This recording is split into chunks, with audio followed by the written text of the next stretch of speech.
Now, here's Jeff Cameron. The Seminole Headlines begins right now. 93.3 Real Talk Radio and Warchant TV. Great to be with you as always. There's Ira. There's Corey. Mics are on, boys. How are you?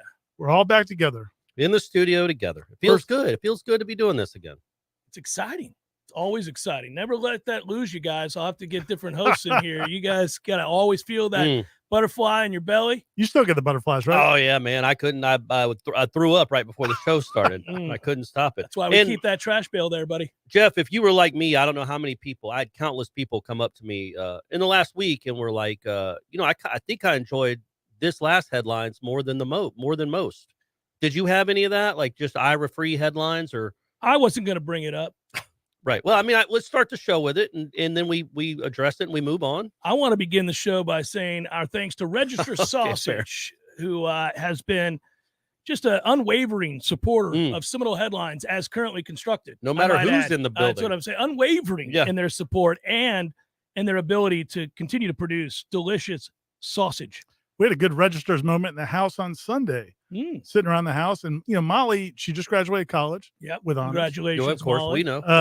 But she's home. So she hasn't got, the Registers deal now. They've been part of the program for a couple of years, but she's been off at college. Right. So she was home Sunday, and Kim and I made some Registers for lunch. Just simple, just the Registers on some hot dog buns, some mustard, golden. And Molly goes, can I have one of these? There's 2 left.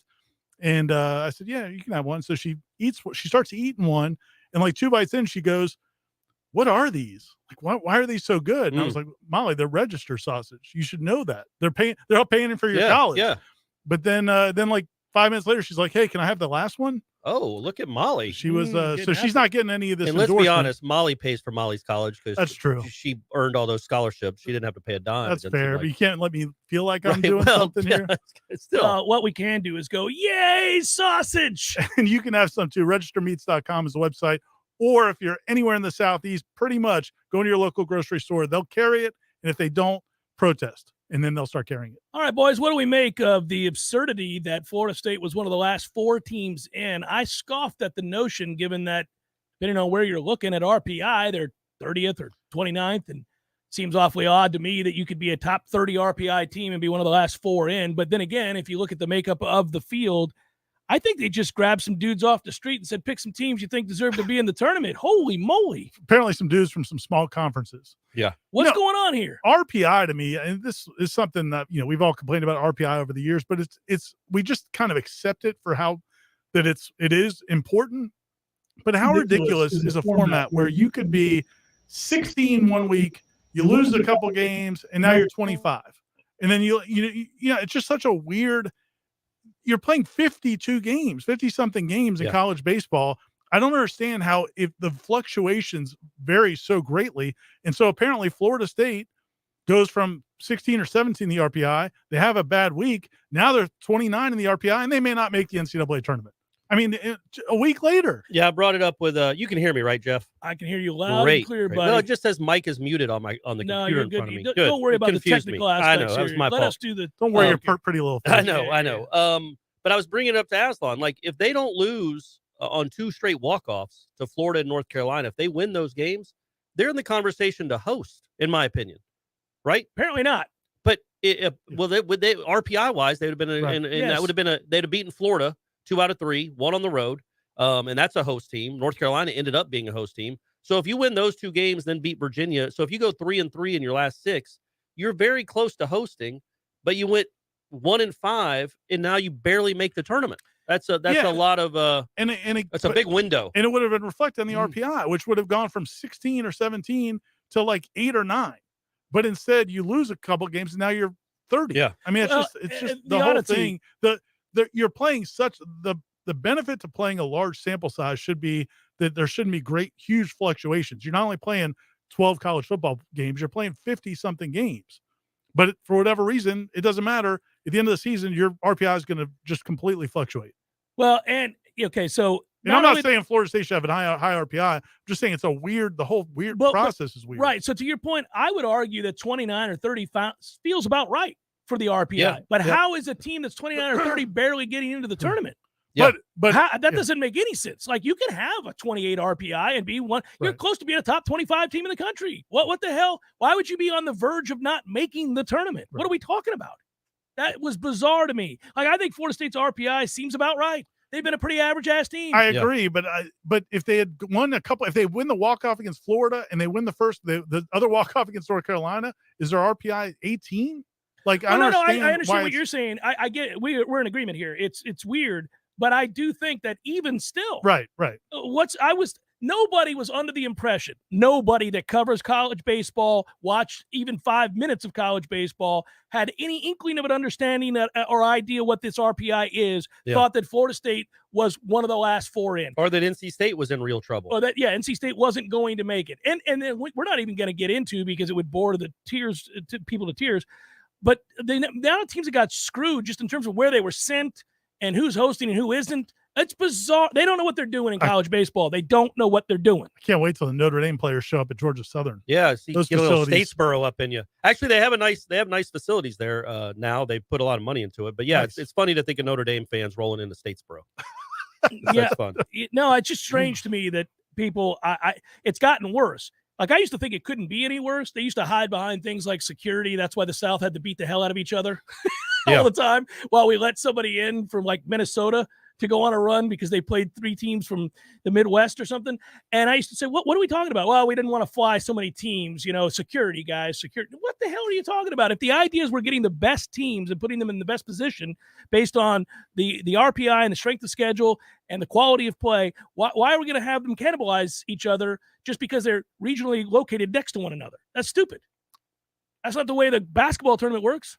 All of Correct. it's dumb. Yeah. The whole thing's dumb. They've never cared. They've never proven they care about college baseball, really. But it's fine. Who does? Who does, really? But where's Florida State's going, though? I mean, it's as good as it could be. I mean, I'm not mad about that. Yeah. And so from an overall standpoint, from a Florida State standpoint, I mean, they were going to be a 3 seed probably somewhere based on the way they finished those last week or two. Mm-hmm. And, I mean, it's not like Auburn or UCLA is unbeatable. No, so I think they're in a decent spot. They're not having to go that far away. There'll be a decent number of FSU fans, I would imagine. So from their standpoint, I think it still works out okay.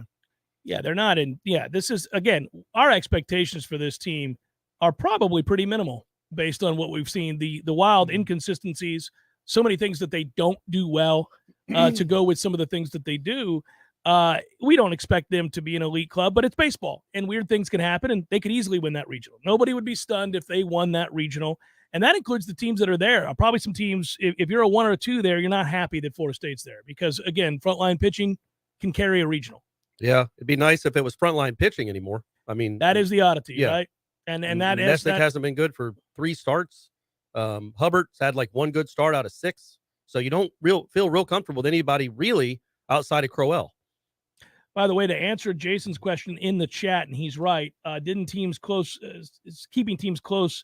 with a regional start after 9/11. It is what happened after 9/11, and they were easily able to conveniently hide behind security after 9/11. We're a good ways removed from 9/11. It's pretty strange that they're still doing that, but nonetheless, it's college baseball. People don't care all that much, but it has been a while since the 3 of us got together and had the opportunity to talk about Florida State football. And Florida State football got, since the last time the 3 of us were together, another transfer portal player that we'll see what he is. But I was talking to somebody who would know about offensive line, and they happened to suggest that that's a guy that will compete for a starting job. Well, you didn't bring him in for depth purpose. I mean, I thought we did. You did, but it's not like you've got the Hogs up front that are all Russ Grimm and I can't remember Joe Jacoby. Is that one? Yeah, that's one of them. Okay. You don't have that Washington team, the Washington starting offensive line very from timely reference 40 years ago. I'm trying, man. I'm trying. Can you think of another like really good offensive Dallas line? Cowboys in the 90s. Larry Allen. There you go. Larry Allen and the big huge Stepnoski. Who was the other guy? The guy that Nate Newton. There you go. Come on, Nate brother. Newton. You didn't come to play today. I didn't. You did I'm not trying come to play get today. I gotta name every player that's ever played football. Thinking he can't be talking about Nate Newton. But he was talking about. I wanted to refer. I didn't want to refer to him because I know he got busted with a huge amount of marijuana in his car. I think it was weed. And I didn't want to refer to him as that because he played in the league for 12 years, but I could not think of his name. Not once, but twice. But it's not like this Florida State offensive line is sealed tight and anchored with 5 guys, and they haven't proven to be very good. They've proven to be average and adequate. So, yeah, I figured this guy certainly has a chance to come start. And we looked at his PFF numbers, and, again, we know they're not the end-all, be-all when it comes to judging football players. But his best year by far was in 19 when he played for Atkins. Like, he graded out like his 83 pass blocking against Clemson that year and like 60 snaps. Now that was a guard, and then he played some at tackle. But I think this kid can play. I think he's a guy that gives you a lot of versatility and a lot of depth, which is good because this offensive line needs it. Yeah, I'm sure he was not. I'm sure he did not benefit from their situation on the offensive line. He went through 6 position coaches. Oh, is that true? That's what he said. Wow. 6 position coaches during his time, and I'm sure some interims in there as well. But yeah, they did not have any stability, certainly since Alex Atkins left. And he's a good line coach, and the kid definitely could have gone to other places. He had offers from several other schools, comes to Florida State. And I don't think he would have come here if he didn't think he had a really good chance to start. Now, does he start? We'll have to see. And if he starts, where? Yeah. I mean, that's going to be the question. I don't know. I mean, is it him and Harris battling at tackle, or is it him and Washington battling at guard, or is it he at guard and Washington and Harris battling at tackle? I think you're answering your question, though. The good news is he provides options. Yeah. We've got options now where if a guy's not cutting the mustard, you can slide a guy down, move another guy out. Yeah, they've given themselves a greater margin for error. And I think that's the greatest question coming into this season is who steps up when guys miss a series, a quarter, a game, 2 weeks. Florida State has some starters we feel good about. I think that's true of the 22 starters, right? I think you feel pretty good that Florida State starters are the caliber of team that can compete to go certainly above 500 on the season. It's just when they start losing guys. So because they've done a good job bringing in the Bless Harrises of the world, and now we hope Dimitri Emmanuel and guys like that, and obviously we know what Givens turned out to be, we hope that if those are accurate hits yet again, that not only do you maybe have starters that you're putting in there, but you've got guys that if any of those starters do go down, does not cause you to fall off a cliff. Well, and what's happened the last couple of years is they've had to play injured starters. I mean, Devontae Love-Taylor was not the same guy he had been before. Finally,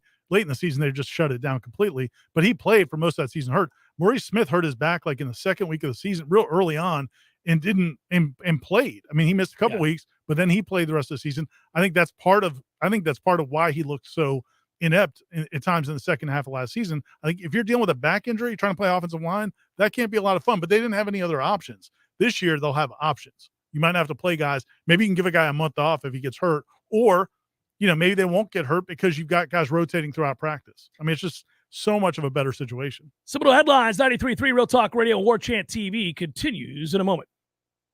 Is unpredictable and can cause issues around your home. Weston Trawick provides commercial, residential, and industrial electrical wiring services, yearly inspections on fire alarms, portable generator sales, and so much more. With 24/7 emergency service and repair, Weston Trawick will be your calm in the storm. Give them a call at 514-0003.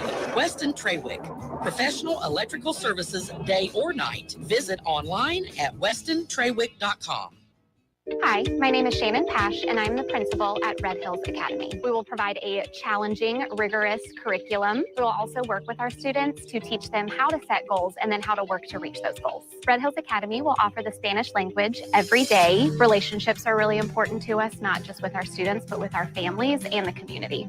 This benefits parents and students alike because parents get that involvement within the school. Easily apply online today at redhillsacademy.com.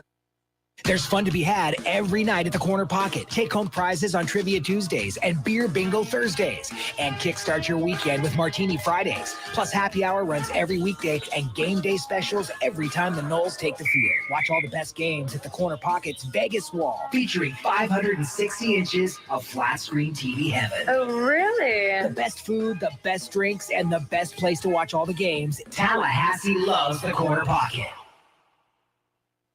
Hey Tallahassee, it's Sarah with Seminole Auto Glass. You're probably driving right now, which means you're surrounded by glass. Did you know that each piece is made differently? Your windshield is 2 sheets of glass with a thin plastic in between. This allows it to take an impact without going all the way through. Side and back glasses are typically tempered. This strengthening process is what allows them to be shattered in the event of emergency. Regardless of the glass or how it breaks, we can help. Trust your local auto glass experts. Seminole Auto Glass, proudly serving the Big Bend for over 15 years. Better call Seminole.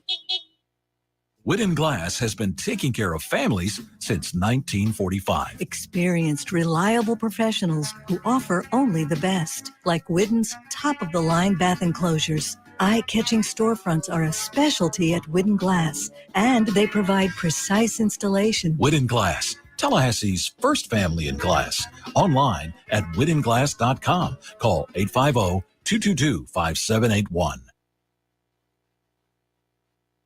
Refreshing and simple. 2 words you don't hear many people use to describe their experience going through the process of getting a home loan. That's what puts the Hamilton Home Loans experience in a category all their own. If you're buying or refinancing a home, Hamilton Home Loans will provide a personalized mortgage experience that is dedicated to making the process refreshingly simple. It all begins with an initial consultation with an experienced Hamilton Home Loans advisor to find out what your goals are in order to find the right mortgage to suit your specific needs. Then, your personal home loan advisor will take you through all the steps from application, underwriting, approval, and closing, all the way to the front steps of your new home. Once you've experienced the Hamilton Home Loan process, you can be a customer for life and never have to pay lender fees again. For first responders, nurses, physician assistants, teachers, active and retired military, ask about the Hamilton for Heroes program. Personalized attention with your needs put first. Now that's refreshingly simple. Find out more at HamiltonHomeLoans.com. That's HamiltonHomeLoans.com. Equal housing lender. NMLS number 200719.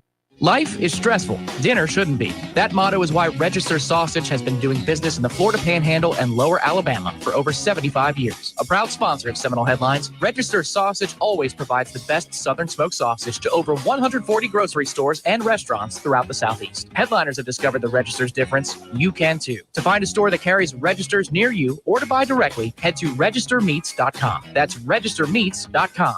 Register Sausage. Yay, sausage! Seminole Headlines returns now. Head to YouTube and search for Warchant TV today to catch the show live or on demand. Now, here's Jeff Cameron, Ira Schofel, and Corey Clark. Make sure you like and subscribe to Warchant TV there if you're watching, and share with the folks. There's the boys right there doing well. Everybody happy? Hey, I was asked about this the other day. When does camp start, guys? Well, late July, right? Yeah, and they just started their summer workouts this past weekend or like late last week because they got to start early because they have that week 0 game, and then camp's gonna start late July. You all right? Did you flex in there? Did you need to turn and show your tricep? I was kind of stretching my back. My back's a little. I'll do that. You're just getting so look big. at that, I'm gang. worried for you. You know, I'm blowing up out of the screen. You about 175 now? 171. Okay. 18 pounds since my ER visit.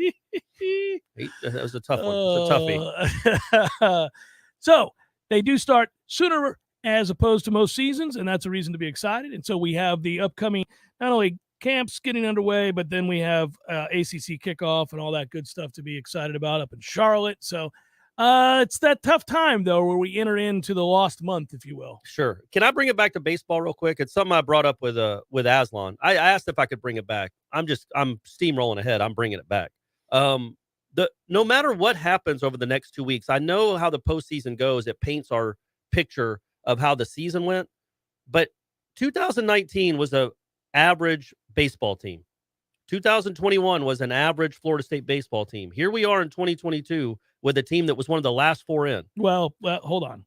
But it's another average. It's team. an average season. That's fair. But that's so in 19 they were one of the last 4 in, and now in this one they're one of the last 4, and they've been a 3 seed 3 years in a row.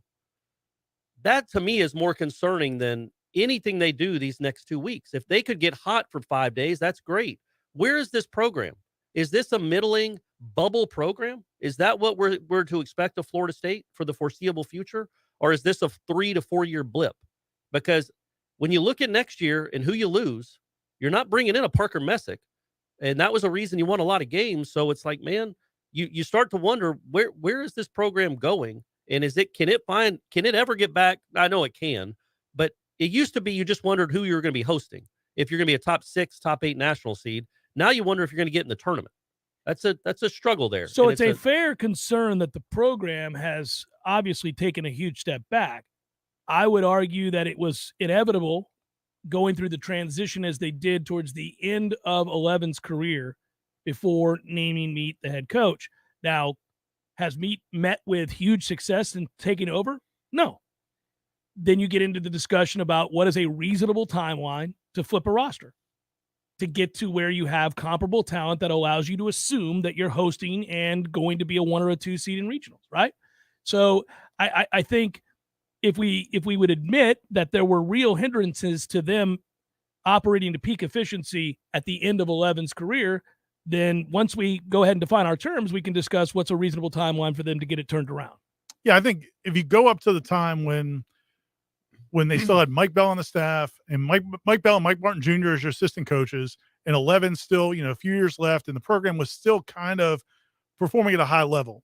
Then, Bell leaves, and not that he was like the key to the program, but he leaves. You get 11's last couple of years of the program, and things were going in the wrong direction. I mean, they just were, and partly because you had a head coach who was, wasn't out recruiting. But it was masked by a crazy run to Omaha in his last year. You know what I mean? But what I'm saying is, but just like any new head coach, when they take over, most often they're taking over because things are not going in the right direction. So he comes in. Now, he was on the staff before. Yeah. And if his name wasn't Mike Martin Jr., and if he wasn't beloved, his family wasn't beloved by some people in the community, there's a good chance you wouldn't have hired from within. But they did, because he had done a good job, and he was well-liked by some people who really wanted him to be in place. So he gets that opportunity. But just like any head coach that's taking over a program that's kind of sliding, it's going to take some time. So I don't know that you could say, okay, he gets the blame for 19, right. But at the same time, next year, I mean, I think is a huge year. That's what I was pointing out. Like, if you go to 2023 and you're barely sneaking into the tournament again, or your streak comes to an end, that's real worrisome. Like, there just doesn't seem to be a lot of upward mobility with this program right now. And I'm not blaming it all on Mike Martin Jr. I think that 19 run to the World Series masked a lot of issues. People don't remember that they barely got into the tournament. They just remember that was awesome that 11 got to go to Omaha one last time, and that crazy run. They were a 3 seed in an NCAA regional. They were a 3 seed, which is crazy. I don't know that they'd ever been a 3 seed in the history of the program until these last 3 years. And they still won. They ended up winning 40 games that year, didn't they? Yeah, they made it 40 games. But they never would have because of the postseason. Yeah, exactly. Well, they were 1 game over 500 through 30 games, 31 games, I think it was, 16 and 15, something like that. The only reason I remember that is that I got into an argument on the air with Mike Martin Jr.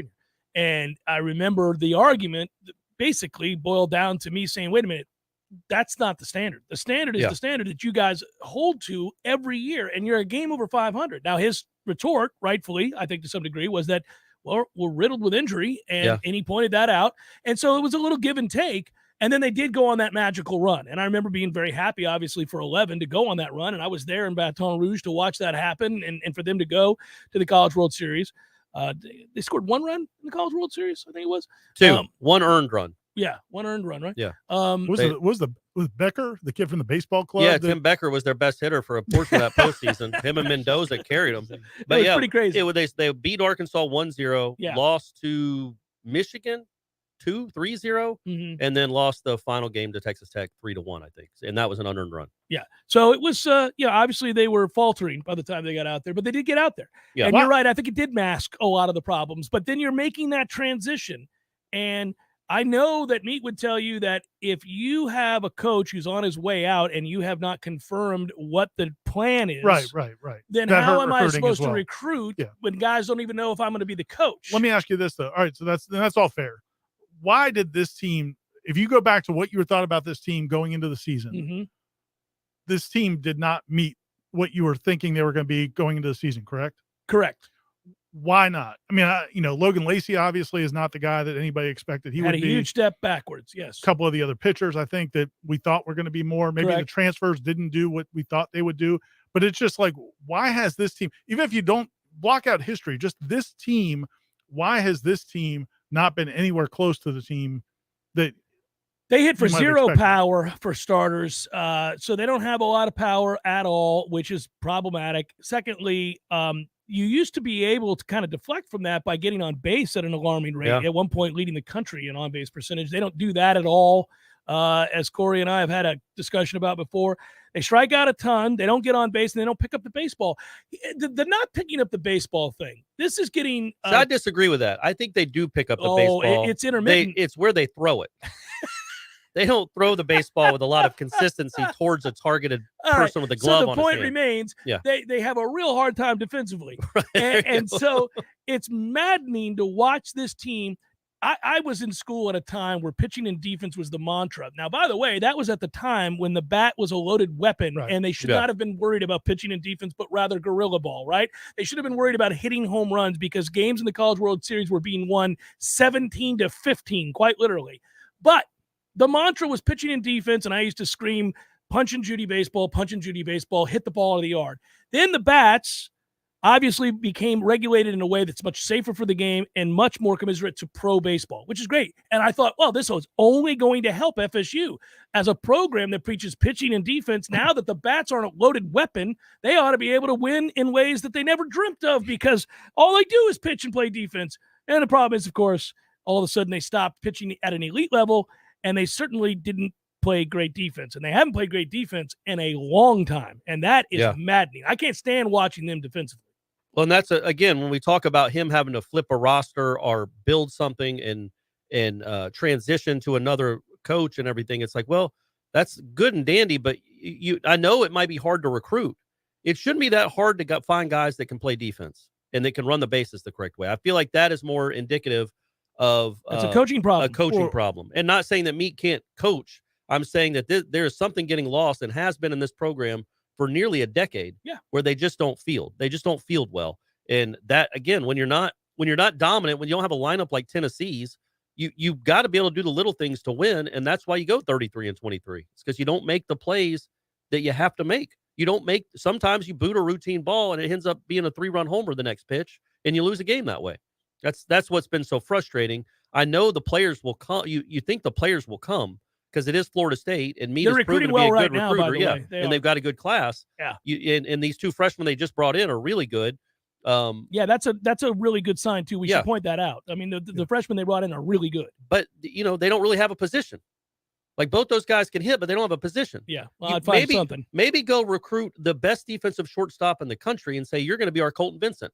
You're going to bat ninth. We don't care if you bat 180, but you're going to make 4 errors. That's another problem. Can we not have Colton Vincent as a starting catcher? That's my recruiting pitch. You could be our Colton Vincent. You could be our non-hitting defensive, but be better at short than Colton Vincent as a catcher. How about slightly above average catcher who can't hit? Great. Yeah, that's not working out either, especially when Brock Mathis, man, there's some juice there. Oh, you think? Yeah, but they didn't. He's hit the ball further than anybody on this team this year several times. But that said, he is terrible defensively. They just. Yeah.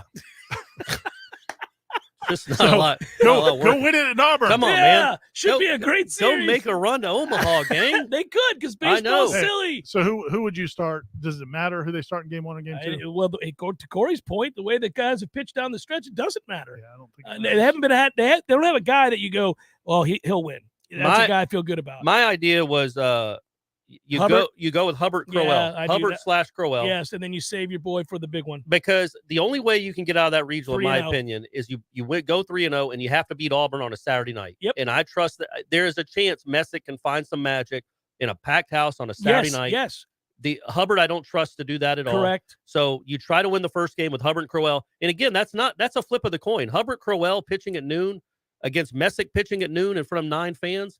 It's about the same. I think you're flipping a coin there, but Messick on a Saturday night against the host, I feel like you have a better chance. Well, I think that's the right logic because Messick's got a whole lot of what for. Yeah, he's either going to win or there's going to be a fight. Yeah, no, he's got a whole lot of get you some, and so even though he may not go out and win it, he's mentally capable of going out and dealing with that. Yeah, and shoving and telling you about it repeatedly.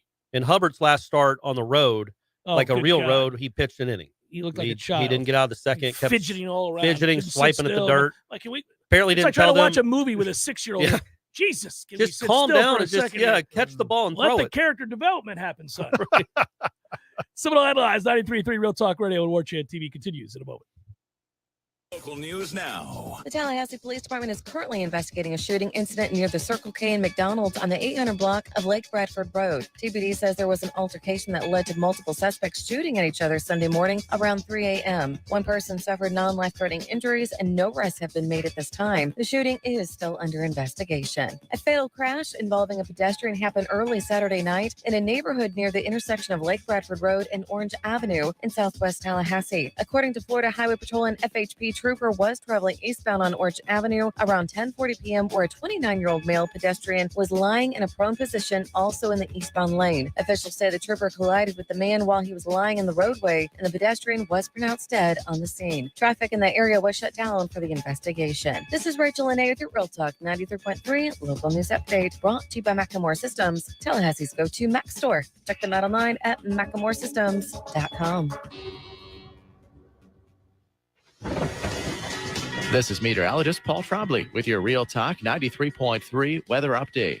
Sunshine mixed with clouds at times this afternoon with a chance for scattered thunderstorms. High of 91, easterly winds 5 to 10 miles per hour. Chance for scattered storms tonight, lows around 69, partly cloudy skies. Slight chance for scattered thunderstorms again tomorrow. High temperatures reach up to 91, mainly sunny skies and calm. This report is brought to you by the Lawn Johns. For all your landscaping and lawn care needs, visit thelawnjohns.com. Right now, 89. Let's take a minute to imagine all the things you can accomplish with help from Southeast Portable Buildings. Are you a hoarder? Hoard some more. Get a storage shed. Mother-in-law moving in with you? Put her in a shed out back. I'm kidding. Still working on that engine that you're going to finish from last summer? Move it out to a new workspace with Southeast Portable Buildings. From she sheds and man caves to repair shops and trophy rooms, the possibilities are only limited to your imagination. Visit Southeast Portable Buildings today. Many orthodontists in Tallahassee can straighten a smile, but at Birch Orthodontics, they're dedicated to providing the finest care possible. The experienced and friendly staff is trained in all of the latest techniques. So whether you need standard treatment like braces or Invisalign, or you have a more complicated case requiring extra attention, Birch Orthodontics is here for you. Set up your free consultation today by visiting birchorthodontics.com, BURCH orthodontics.com, or call 850-877-1692. At Birch Orthodontics, they create beautiful smiles that last a lifetime.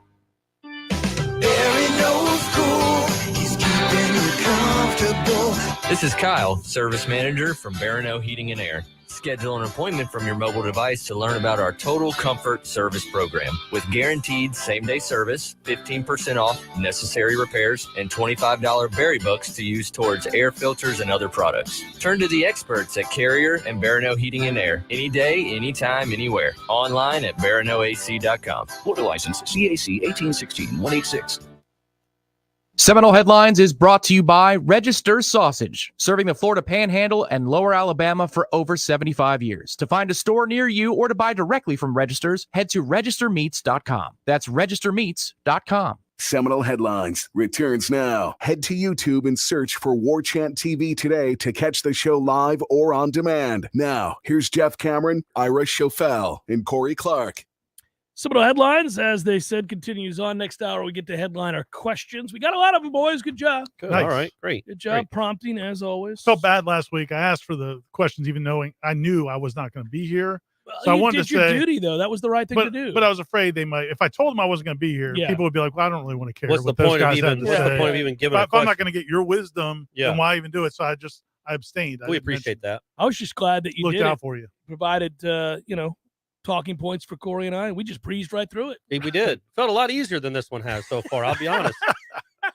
We had the softball team to talk about, though. Well, yeah. Tough times. Football can't get here soon enough, guys. Yeah. That's a toughie. Yeah. That was, somebody complained about it earlier, but I'm like, I don't think that we're, commiserating. We're just noting what has happened. That's where we're at. I mean, hey, the baseball team did move on, and we'll find out how they pitch, but obviously that softball team losing was pretty devastating because we assumed that we would be watching them all the way through with a chance to win a national championship. Good showing by Mississippi State in the Supers, huh? That was get swept akin to a team that lost 25 games. They kind of looked like that. They kind of looked like a team that wasn't any good. Man, I'm not going to complain about softball officiating, but the home plate umpires, both games were rough, and then the guy at first base with all those calls was just ridiculous. Leaving the bag early, then then they overturn the play at first base. Yeah. I mean, it's just it was one thing after another, but yeah, it's just it stunk because they had such a great season. But I also don't think it means, again, it's like the point we've made about FSU baseball through the years where they had a great season, but then something happened in the postseason. It doesn't diminish your whole season. They had a great season. In the headline, I said something like, stunning end of magical season or something. And people, how could it be a magical season? It was a really magical season until that day. They shouldn't have broken the record in terms of win percentage. They had a lot of games they should have lost, but they didn't because of the magic of which you referenced. Now, that said, when that happens and you end up having a gaudy record like that, and then you get sent home, well, you are told to stay home after losing to Mississippi State. That's a toughie. It makes it that much more difficult to swallow. I really believe, and I've said this for years, that you're never a victim of your own success. So it is preposterous to hide behind it. But I think you can discuss the nuance of that, right? So Mike Martin took a lot of teams that had no business going to Omaha, and we would all be like, this team is terribly flawed. And then they'd get bounced by a better team. Now, he also had some elite teams that should have won the national title. I got it. That's all in there, too. That's the balance, nuance of the conversation. But he took some teams some years where you're like, what is this team doing out in Omaha? And then they'd lose, and people would go, well, typical. No. They should have never been there. They had no business being there. That happened a lot. I don't know where we stand on that softball team. We think they should have been there, though. Right? Well, yeah, but I think when you look at the softball team, it's the top 5 team in the country. It still is. It's not going to finish in the top 5 because of one bad day, but it's a top 5 team in the country. It played like that all season. The baseball team is top 25-ish. That's and even if the baseball team makes it to Omaha, they did not have, in my opinion, just the way I view this sport, they did not have a better season than the team that got bounced in the regionals. They just didn't. They had a better postseason. But I judge these programs. I judge the strength of a program, the overall strength of a program, what they do in the regular season, because that's repeatable.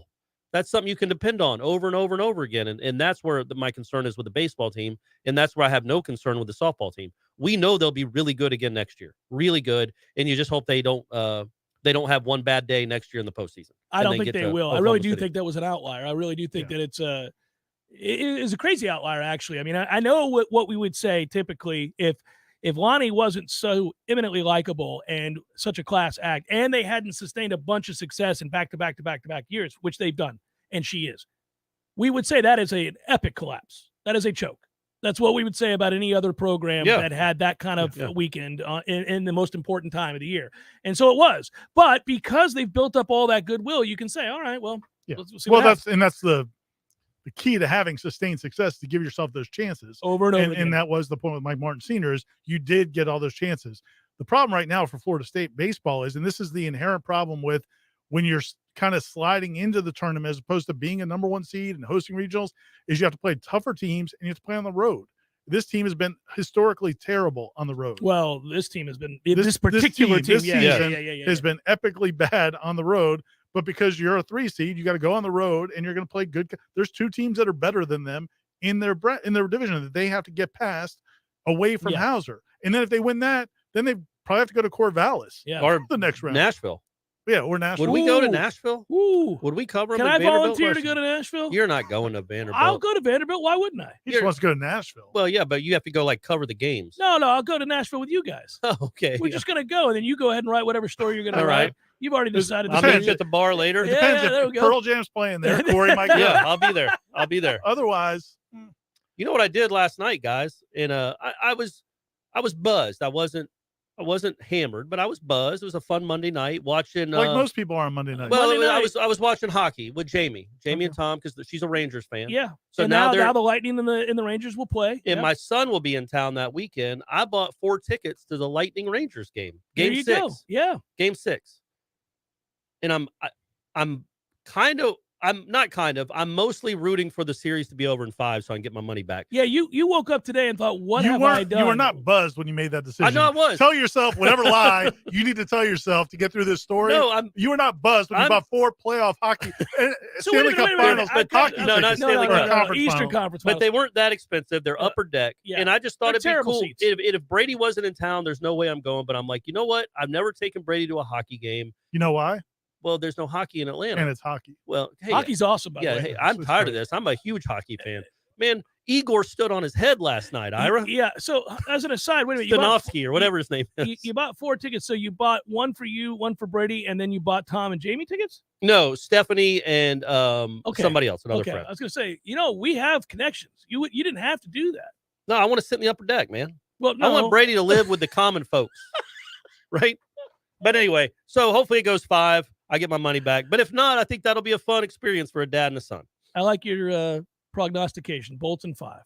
No, I didn't say that. I just said let's hope it goes. What are the odds it goes 6? Pretty strong? Pretty high, because both goalies, these are the 2 premier goalies. They're both Russian too, Ira. They're outstanding. Can you believe that? Yeah, and both very capable. So this could very well go 7. You're probably going to get to see hockey, buddy. Man, if I just like that you admitted on this show that you were drinking and decided to buy 4 tickets to when do people but just buzz. I was just buzz. It's a vodka buzz. It's different. It's not an ultra buzz. It's a vodka buzz. But yeah, so I think it'd be if like the Lightning wrap up a finals appearance, like a Stanley Cup finals appearance, and we're there.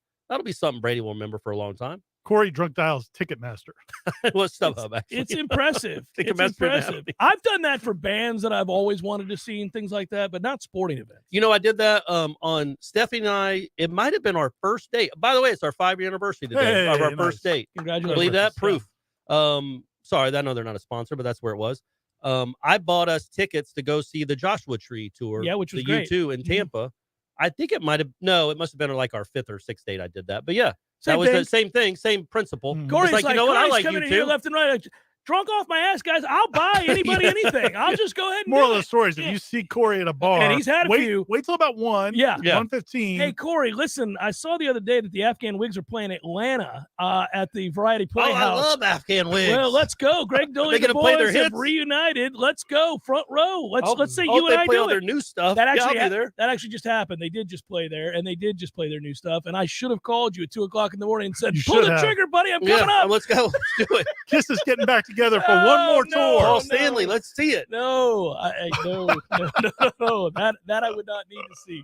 All right. It's good to know that about you. All right. Yeah, I feel good about it. What are we going to cover this summer, guys? If this is an indicator, we're in We trouble. got some recruiting There's coming a up. big recruiting camp this coming up. Langston's going to sit in this chair and do it. We're You gonna be doing our top 40 coming out soon. We'll be working on our top 40, which is always a lot of fun. I'm usually summoned to be part of that. Yes, mix, you so are. I should get my mind wrapped around this. You the top were 40. even before you were part of the family. Oh, I've been You doing were- this for years. Yes. I'm an OG with the top And, 40. I think it's going to be more encouraging. There's been a couple of Absolutely. these years where we did the top 40. And once we got after about 7, you're sitting there thinking, And I'll tell you what else. We're going to be a lot more accurate oh, this yeah, year, yeah. 'cause we We've know actually seen these players, guys yeah. now. We're not just guessing and throwing stuff at a wall. We know so we know number 1 is the quarterback. We know we could probably do the top 10. Jeff wants to argue with you. We could probably all nail the top 10 right now. Right. So here's what I would say. Every time we've done the top 40 the last 5 years, I've wanted to weep. I've finished typing and I've hit send, and then my wife goes, "What's wrong? You're so angry." And you're like, so morose. Renardo Green is 14. I'm like, every time it's happened, I've gotten up and I've like thrown down the pin that I was using to scratch off names, make sure I got to everybody, and just walked into the room and grabbed a beer. She's like, "It's 3:00. What are you doing?" I can't do this. Go look at that list and tell me you don't want to drink. Yeah. This is going to be the Akeem Dent redemption tour, because I think Yeah. last year I kicked him out of my top 40 because I put him high the first Kicked 2 him out. years. Yeah. Out the Now I club. gotta bring him Get back. Out the club, Out the Akeem. Get out the Get club. out the You're not- club. You're You top can't 40 material. Not even on this team. Yeah, not even But on he's this coming team. back with a bullet. This is He's I'm top telling you, man, 20. this, yeah, no doubt. No, actually, you're touching on a very interesting subject. So Akeem Dent, at least on Ira's list, could go from outside the top 40 to inside the top 10 quite easily. That would be be in the that- great jump in top 40 History. off-season history. That would be. It's never Casey happened Kasem before. would be fired up. Yeah. That's the current Casey reference. Kasem would be like, and now out of nowhere with a bullet, Captain and Tennille. And we would be like, what happened here? It's taking the country by storm. Akeem Dent, man. Akeem Dent, somebody to watch. Jamie Robinson, we know he's in the top 5-ish, 10-ish. Tatum Bethune. I mean, you got a guy, Duke Cooper. Yeah, yeah. Oh, yeah. I mean, Oh, yeah. you got Fabian guys that you know Lovett. about. Fabian Lovett, Oh, we Robert had, I think we had Cooper, Fabian in the top. We all had Fabian in the top. the great Dylan Gibbons. Yes. Oh, this ass. He What? was, Don't he point was at me like wrought that. with sadness last year when he found out Gibbons was coming. And then he could Now play. he's going to be like, oh, man, I'm going to put him in the top Gibbons 8. number 1. Yeah. He's number 1. He's the anchor. Seminole Headlines, 93.3 Real Talk Radio, Warchant TV continues in a moment. You were always more than my mom. You were my role model, my best friend, and biggest supporter. You filled my days with unconditional love. And you also prepared for the day when you couldn't be here. Because of the woman you were back then, I'm able to be the woman I am now. Your planning made this moment possible. Set your family up for life. Southern Farm Bureau Life Insurance. Your friends for life. This is Andy Cohen. When I was a law enforcement officer, I devoted my life to a career of service and protection. Who's protecting you? Give me a call. 850-671-FARM. That's 671-FARM. Helping you is what we do best. Southern Farm Bureau Life Insurance Company, Jackson, Mississippi. Not licensed to do business in all 50 states. All right, about that time to upgrade my iPad and my Apple Gear. How much memory do I need? What upgrade should I get? What size screen? How many chargers do I need? USB-C, USB-D, mini USB, USB-B, ABC, 1, 2, 3? If only there was a local business that can guide you and help you understand what you need and get you the best pricing possible. Oh, wait, that's what they do over at Macklemore Systems on Capitol Circle. Get help buying the right gear for the right price and have it shipped directly to their store for pickup, all at no extra cost. That's the kind of service you won't get at any big box store. Shop local at Macklemore Systems. Find out more online at MacklemoreSystems.com. Hey, this is Dustin Rivest. During the pandemic, I noticed restaurants struggling with online ordering and watched as all the major third parties took advantage of our local restaurants and thought there must be a better way, which is why I created foodiestakeout.com. The unique thing about Foodies Takeout is that restaurants keep 100% of their order revenue versus splitting upwards of 30% with the third parties like Uber Eats and Bite Squad. At Foodies Takeout, you can find some of your favorite restaurants, such as Jerry's Midtown Cafe, Misty's Kitchen in Frenchtown, Casa Grande, and even El Jalisco. Or if you're on the north side of town, check out Horizons Bar and Grill. Why not give us a try? Head to foodiestakeout.com or text foodies to 230-9456, and I'll even give you 10% off your first meal. Supporting local restaurants has never been easier. Visit foodiestakeout.com. Many orthodontists in Tallahassee can straighten a smile, but at Birch Orthodontics, they're dedicated to providing the finest care possible. The experienced and friendly staff is trained in all of the latest techniques. So whether you need standard treatment like braces or Invisalign, or you have a more complicated case requiring extra attention, Birch Orthodontics is here for you. Set up your free consultation today by visiting birchorthodontics.com, BURCH orthodontics.com, or call 850-877-1692. At Birch Orthodontics, they create beautiful smiles that last a lifetime. Seminole Headlines returns now. Head to YouTube and search for Warchant TV today to catch the show live or on demand. Now, here's Jeff Cameron, Ira Schofel, and Corey Clark. Taking a little sneak peek there, boys, at some of the questions from the headliners that we'll be getting to here in mere moments. By the way, Glenn writes that Shaheem Brown is his surprise breakout guy. I'm waiting on Shaheem. I thought he was going to be really, really good, really, really fast based on that one spring we were watching and everything. Or was it fall camp? No, it was last spring. Yeah, but he was really good. But I think it was, it was the preseason. It was last fall. Yeah. It was preseason camp. Yeah, he didn't come until the fall. But, I just think from everything I hear, it's just there's a lot. If he was playing corner, that may be one thing. You could maybe play as a true freshman and play a lot. But I think it was just a lot to ask him as a safety to play as. And they had a lot of experienced safeties, especially once Akeem Dent came back and played really well. But I think, from everything I've heard, they still think he's going to be a stud. And I think this year there's a better chance. Now that you've moved a couple of those other old guys to other positions, I think there's a much better chance he'll be in that 2 deep. How many somebody just asked on the chat, how many non-transfers do you think are going to be top 10? Oof. Robert Cooper? One of the last of Willie's recruiting class. Is that it? I mean, I guess if Akeem Dent sneaks into the top 10, then that's another one. Yeah. I mean, I don't know what So top 10 was the question, or top 20? Top 10. Top 10. Big Coop will be in that top 10. He's going to have a big season. Deloach? Robert Scott might? Okay. No. All right. No? So we're gonna have to do the thing again where we Jeff was just completely dismissive of your. Clearly, we have to define. I missed 1 week, and now my opinion doesn't count anymore. Yeah, exactly. Who are you? Who are you? You're going to make your list who let that regardless, guy in buddy. here? You're going to make that list no matter what. Don't you worry about me. No, I'm saying we have to define our terms on this top 40 list again. We always do this. Is this most important to the team? Is this best player? Best player, like objectively, he's an athlete. He's a great player. Florida State's better figure out a way to use him. I know the definition. It's a combination. I don't know what you guys are doing. No. My definition is most impactful. Who's going to have the biggest impact on this team?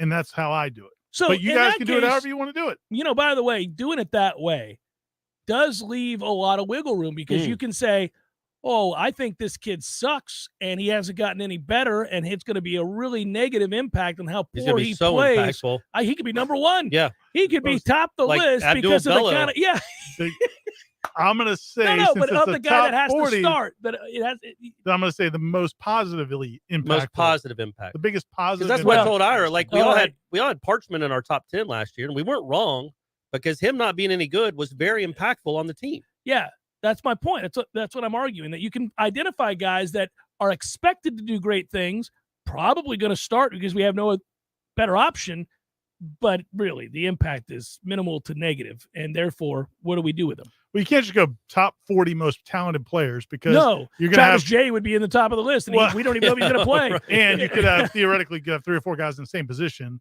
but they're not going to. Right. So you can't do it that way. And you guys can figure it out on your own. We all have our own. I'm here to tell you, Robert Scott is not a top 10 player. I don't know where. Hey, but he plays an important position. He's going to have an impact on this football team, a big one, big one. Huge. I don't think either one of you think that. That's not true. You know what our hope for Robert Scott is? Don't suck. Be average, please. Yeah, that would make an impact. It's going to be mostly transfers, just like anybody who was possibly going to get drafted this past season was mostly transfers. Think about that, though. We did this exercise once already, which is that of those transfer portal kids that we talked about FSU bringing in this past year, it was shocking to me how many of them are not only going to have an impact, but how many of them are going to start. Yeah, it's instant impact. It's over half of them are starters. I mean, I think Trey Benson's your starter at running back, right? Could be. He definitely will probably. He definitely has a chance to get the most carries, whether he starts or not. And the other kid's a walk on. And then we think Micah, as far as like the top two running backs. And we think Micah is probably at this point arguably your best receiver. Yep, just like that. Yeah. It's quick that it happened that way. I mean, again, they turn a roster over. I think Bless Harris is probably going to start, and that by definition makes him very impactful because he would have come in and never have played a game for FSU, and now is starting. I mean, it's Jared Burst is definitely a top 10 guy as far as what he means to the team if he plays well. Yeah, he'd definitely be in our top 10. I will ask you this, and then we'll move on from the subject. We'll get into the next hour. We'll get in more questions, a variety of questions, but. How quickly do the three of us think that Azrae Thomas is gonna be playing as like starters reps? I don't know that it's definitely going to happen this season. It could happen midway through the season. I think it's a middle of the season type thing. Could. Yeah.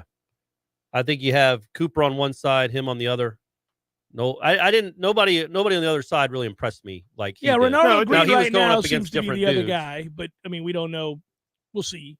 Nobody's in awe of Ronaldo Green. No. I do give him a lot of credit for buying back in and working his ass off to be in a position to play. And he doesn't seem like a guy that's going to get beat a lot. Like, I'm not saying he's going to make a ton of plays. Right. But he doesn't, just from watching him in the spring, I never saw him just get guys running by him or getting confused or, those types of things, or just getting overpowered.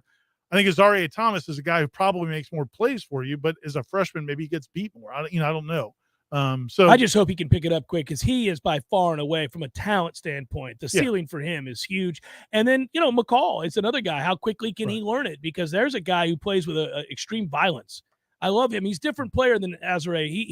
He's angry when he plays football. And I know he's not going to have a problem tackling anybody. You just got to be in the right spots. Yeah. So, I mean, those two guys, the quicker they could get out there, Florida State's raising the floor from talent standpoint if those two are out there. Well, and you already loved, again, we talk about evaluation for the staff. There are certain things about this staff in the Mike Norvell era that you can criticize. Oh, yeah. Evaluation is not really one of them. Amarian Cooper's a real player, and he was not super highly recruited. Kevin Noles is a real football player that was not super highly recruited.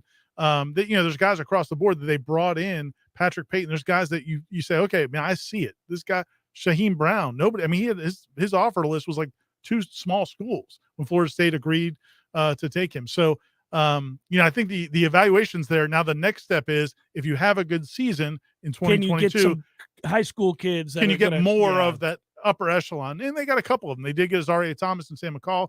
They got Julian Armella. They got a few highly recruited guys, but you got to get a lot more. Well, and remember, they also were really high on Travis Hunter. That was a good evaluation. They evaluated that kid. It seemed fair. Accurately. That was a bold evaluation by them. So, I mean, they were on him. A swing and a miss is what it is, Corey. That's a big swing and a miss. Yeah. That kid went down to a Division II school. Well, or that's whatever. true. I guess he can't play at all. What were they thinking? They wasted all that kid? time on that kid. Time, energy, resources. Yeah. All that PR. Yeah. For what? Nothing. Yeah. For nothing. Nobody will see that kid play. No. The whole country. Nobody cares. Dion and Jimbo are the great NIL deniers. Whisperers? Yeah. Deniers. Both of them. Nothing. Not a penny. There's nothing ever happened to get one of Dion doesn't even make $1 million a year. How's one of his kids going to get that? It's just laughable. Yeah. It's that all of those kids, the 15 5-stars that chose Texas A&M, took one look around that town and said, how could I not come here? Can't leave this place. They didn't want to go home after their visits. I'm staying. Man, you see those cheerleader outfits? Yeah, forget about it. That's it. That's all. All right. Headliner questions forthcoming. Hang in there. We'll get to you in hour 2. Seminole Headlines, 93.3 Real Talk Radio and Warchant TV.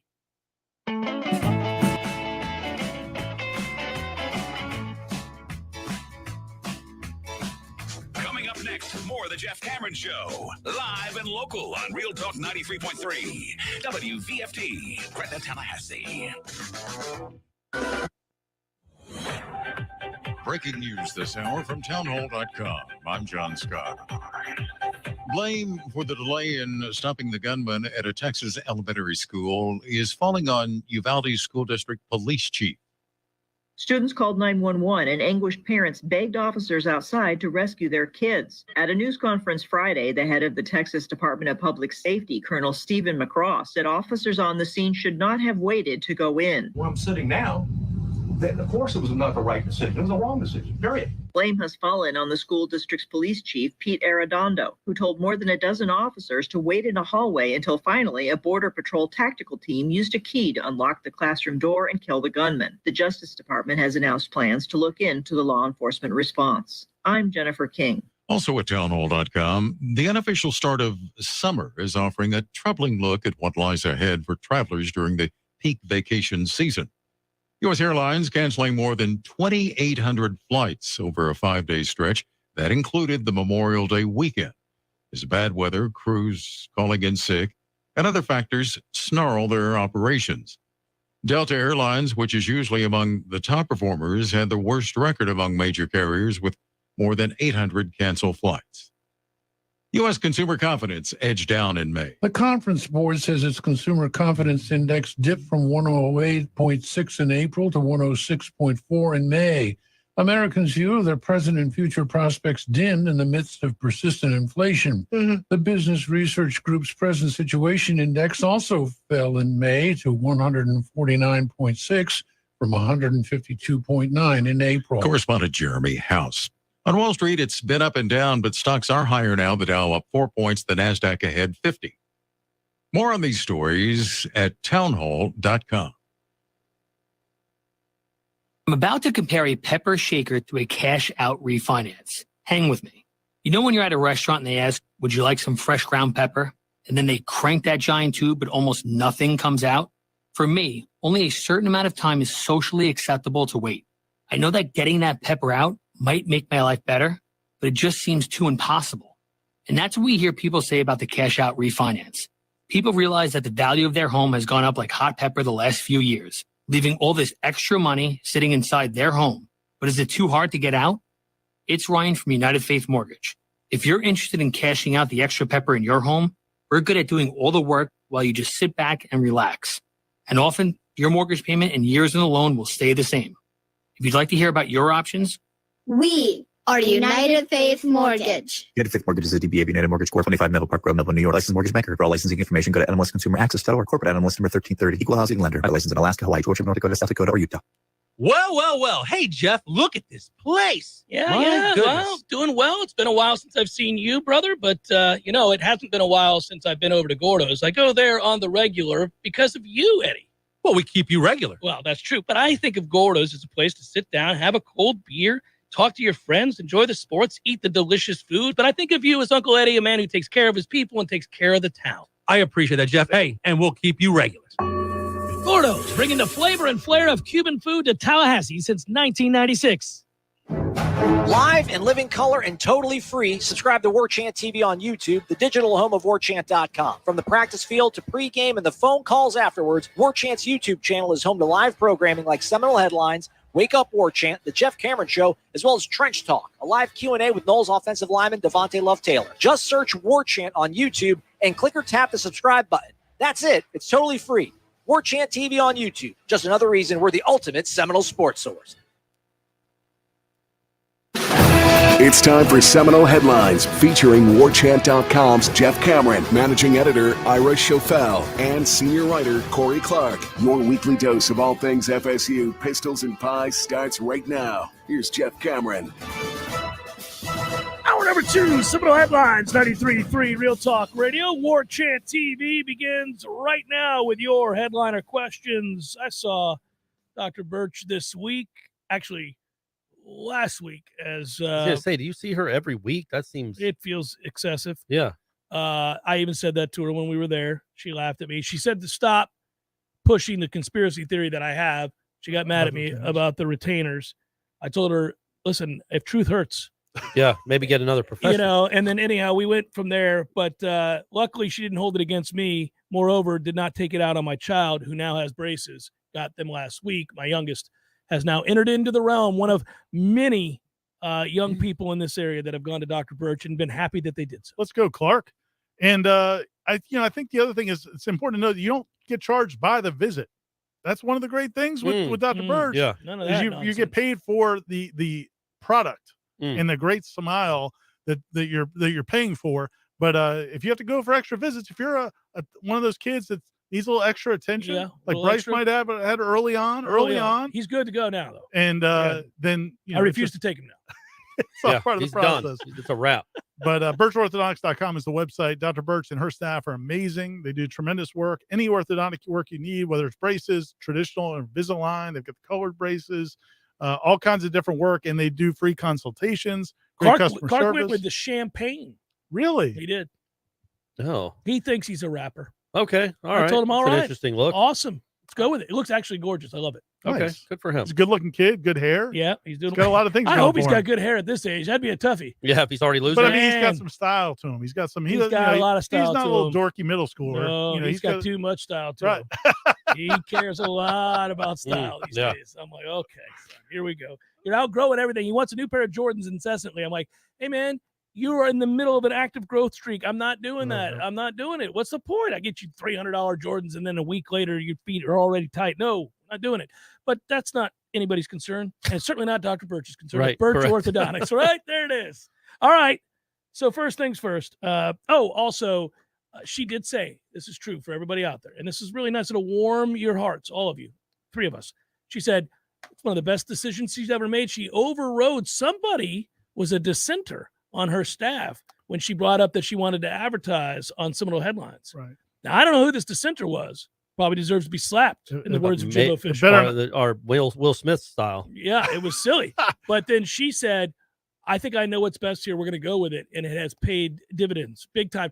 And I told her, I said, well, it's not like you haven't set up a successful practice. I'm glad you went with your gut. Yeah, you figured it out. You made some good choices in your life. Here's the thing. When we first talked to Dr. Birch about it, and she's a listener before she was a client, before she was part of the show, I honestly was like, I don't, is it going to work? I mean, is it, because we were already a customer. Yeah. The Schofels were already a paying customer, so we were all bought in, but we didn't know our audience how people would respond. But I mean, I cannot tell you how many times, I know you guys have had it too. We've had it happen to us in person when we've been out. How many people have reached out and said, hey, is it legit? Is it that good? And it's like, yeah, man, if you got to get orthodontic work, you need to go to Birch Orthodontics. So I'm glad it has worked out for her. Yeah. And I'm just preparing you to ask for the raise at the end of the contract. We've hit her up a couple times. We're about to. We've I'm just saying. I just we think pushed it. Yeah, I think pushed it. I would keep pushing it. Right. Just keep pushing. Robert writes, gentlemen, the ACC Network sucks. Yeah. They show football during games during the baseball conference tournament, Who runs this crap network? Love the show. Well, it used to be Swafford, right? And now it's up for grabs. So I guess the deal. I think Packer runs it, right? Well, he got demoted recently. He lost the Sirius lost spot, Sirius but not the XM ACC Network. spot. Yeah. But I mean, I think the whole thing with the Bally Sports was that the contract I think is before the network, and so they were, that contract's already been in place. So they, with the RSN, Swafford probably signed an RSN contract for 15 years, whatever it was. We get out of take care of his boy Hogwood, and then they still have the Bally's. So they still have that. Because of that, they wouldn't put those games on, ESPN, the network or whatever, any of the network, because there was blacked out. And then the RSN channels and the Bally's channels didn't show the game because they had other stuff going on. So Folks, it was just a debacle. I just got to tell you, every time the Hogwood's name comes up, I just have to regale you with the story of Corey Clark thrusting violently against Hogwood, who would not move his chair. No, he would not. On radio during press row there at the basketball game. And Ira's my witness, because you saw the space. He was not just me, everyone. I did it for everybody. It was still one of the greatest moments because it's so violent and angry, and you're just ball thrusting right to Hogwood's back while he's trying to. It's a wonderful moment. He literally the back of his chair and then the front of the press table behind him was about 4 inches. It was ridiculous. And he saw me. And what happens? And I'd gone back and forth 5 times. By the way, I had to be a Cirque du Soleil gymnast to get around him the first 3 times. By the way, Hogwood is dead. Yes, has been for some time. Yes. Rest in peace, Hogwood. R.I.P. Go ahead. But it's not just the fact that he was a large human being. Frumpy. But it was just the fact that he saw Corey trying to get by and just was not going to make his He was effort. not scooting in. He was backed up where his knees were almost not under the table anymore. He's the great hog. And he would not scoot up. And so finally, after being, like I said, being a Cirque du Soleil gymnast the first 3 times trying to get around him, I'm like, buddy, here's a hip thrust for that ass. Yeah. And that's bad phrase. Keep talking. I mean, keep talking. But I keep talking. Go smashed. Like, and I just remember his reaction was like startled shock.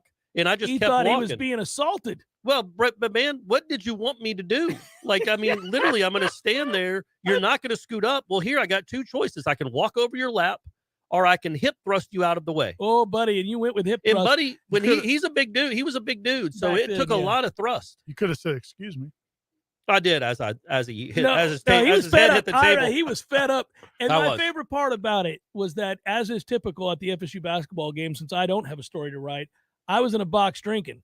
And I'm looking down at this thing take place. I'm watching Corey start to walk, and I'm like, well, he looks like he's got intention. There's anger here. And I saw that look on your face, that look of concern. Back when I had hair, I think. Then it's just, you're like, get you some of this, Hogger. Yeah. Get you some of Yeah. Yep. God bless him. It was so good. Yeah. R.I.P. All right. Here we go. This is still good. Hello, Corey and Jeff, and welcome back, Mr. Nuance himself. There you go. How was the Yanni concert, Ira? Yeah. We've heard that the Seminole baseball team was one of the last ones selected to go to a regional. Do you, 1, believe that to be true? 2, do you think the Noles brand got it done right, brownie points and all that? And then anyhow, do we still have some pull? Okay, so look, man, I do believe that they selected Florida State as one of the last 4 in. I think the criteria by which they did so is as nonsensical and buffoonery-esque as you could possibly imagine. What were they doing in that room? I'm not telling you Florida State's a juggernaut. I'm not telling you Florida State's an elite program by any stretch currently in baseball. But if you're 29th or 30th, depending on where you go to look up for RPIs. Well, and the teams you've beaten. And right. The schedule you played. Thus the RPI. The schedule you played. It's not a bad RPI. Yeah. Again, I'm going to keep saying this. It's not a bad RPI. It's 29th, it's 30th. There's no way you're one of the last 4 in if that is the criteria. What are we talking about? They don't know what they're doing, is all this shows me. They have no idea what they're doing. Yeah. And it's not I don't think it had anything to do with FSU's name being like what they deserve to be in. Somebody might have said, no, wait a minute, you're being logical. I think that maybe FSU's name did help them.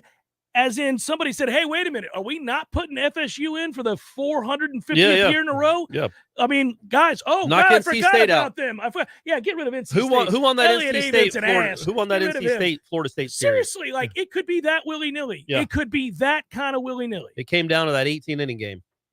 And if Florida State would have lost that game, the one where Torrell threw his bat at the dugout. The one thing I do want to say that I think, again, I'll repeat it every time it happens, because people always act like it should matter. It's just another point of evidence that the conference tournaments don't mean anything in any of this, in basketball or baseball. Yeah, Correct. but because Florida went on a run, and now they're hosting, and North Carolina went on a run, and but now they're NC State got hosting. the championship game and didn't make the tournament. Yeah, I know. I'm just saying, the people hardly always, ever do. They always want to act like if you do this in the tournament, man, it doesn't matter. Your resume is what it's going to be, and they're going to do what they're going to do unless you win your conference tournament. Scott writes, happy end of May, gentlemen.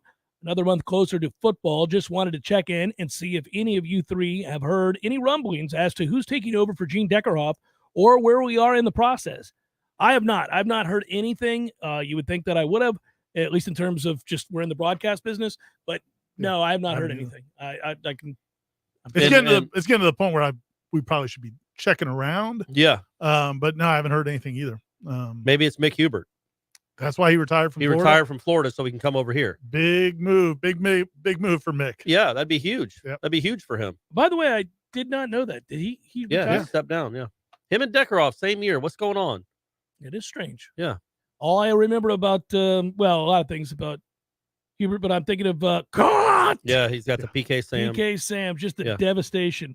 Do you all think there is a certain group of FSU fans that actively root for the baseball team to lose? That's from Matthew. It's probably somebody that's on our message boards and or Twitter. But I wouldn't call them fans, right? That's an odd term to use if you're cheering for your team to lose. It's the same thing of the people that seem to revel in Norvell losing. Yeah, it's just they want to be right. But I don't know that you really. Then how much do you really care about the team you're a fan of? If you're. I mean, they want their team to would be. Would you like to extrapolate that out to the country? Well, no, it's just it's the way. I guess it's the way some people are. Yes, it's like they'd rather be right and suffer than be wrong and cheer for and cheer for a good team. And they want to be great now. There's part of it is that they want to be great now, and they don't think that this person is going to get them great now. They haven't gotten them great now yet, so maybe somebody else will. But again, I just think when you look around sports, especially in college sports, that approach is not usually successful. If you're changing coaches every couple of years, trying to get the magic 3 golden bars or whatever on the slot machine, it just doesn't work. And every time you do it, you got to spend so much money and rebuild. And so I just think it's a lot of that. It's the same stuff we saw with Leonard Hamilton the first 4 or 5 years when they didn't make the tournament. People, when they started playing well, people are like, "Oh well, it's no, that still happens." Yeah. Marlon writes, everyone thinks if FSU wins 9 games, it'll solve everything. But what will happen when FSU wins 9 games? Ooh. Coaching staff and starting 22 gets rated by SEC teams. We're back on the crack pipe in 2023, going 5-7. What if all this suffering was not to rebuild and once proud dynasty, but to peak at 9-4 and go to the Cheez-It Bowl? Well, I'd like to find out if we can get to 9-4. What happens? Let's just see. And I just don't think. I mean, I could be completely wrong. Granted, it's a new world, but I don't think Florida State is a feeder program. I think if Florida State is good, it is a destination program. I don't know that the SEC comes and raids you because you had a 9-3 season. I just don't. I think Florida State is invested. I think they got to do what they got to do to keep guys on the roster that are good. And it's a very good fan base to be good in. Like, you know what I mean? Like, people care. I do think there were a couple players this past cycle that if they wanted to do that, they could have. Mm-hmm. And they do have deals in place where they're, I think there's NIL opportunities that they're going to be taken care of. And I think the only question I have on all this is, I think we can all agree that Florida State's NIL offerings right now, that Florida State community's NIL offerings are not at the same level of Texas A&M or Southern Cal and they never or will be. Miami. But if they do start winning, does that change? Do the people who are on the fence about Norvell, if they win 9 games, now are they ready to pony up in a bigger way to keep those guys that have helped turn around the program? I just don't imagine that people are just going to sit there and go, "Oh well, that was a nice 1 year of 9 wins. We're going to let all these guys just bail." Yeah. By the way, I do think that the majority of the fan base likes Mike Norvell. I don't get the sense from our message boards, Twitter accounts, emails, interaction with people that listen to the shows. I don't get the sense that he's loathed. There's a vocal minority. No. And there's all. Sure. Listen, there will be, if he wins 9 games 2 years in a row, there will still be people. I'm saying, I think for a guy that hasn't had a winning season here, and again, we know the circumstances as to why, I don't think that there's a lot of people that loathe Mike Norvell. I think they think in earnest he's done a pretty good job. Not a great job, maybe not even a good job, pretty decent job. They're waiting. And this year is of vital importance. I can't express again how important this year is to the overall perception of the program, to Mike Norvell's future at Florida State, to the program health. I mean, this is a big damn year. And I think we all recognize that. That's why we're all kind of a little uneasy every time the subject comes up. We can't say anything overly scathing. Yes, lost to Jacksonville State. It's the most embarrassing loss of program history. It's not something he's easily going to be able to escape from when being talked about years from now. But there are some successes, and there are a lot of things we see day to day that we feel good about the direction it's moving. And so this all culminates, I think, in this season, oddly enough. And again, people take that to mean that I believe if they go under 500, he'll be fired. No, not this year.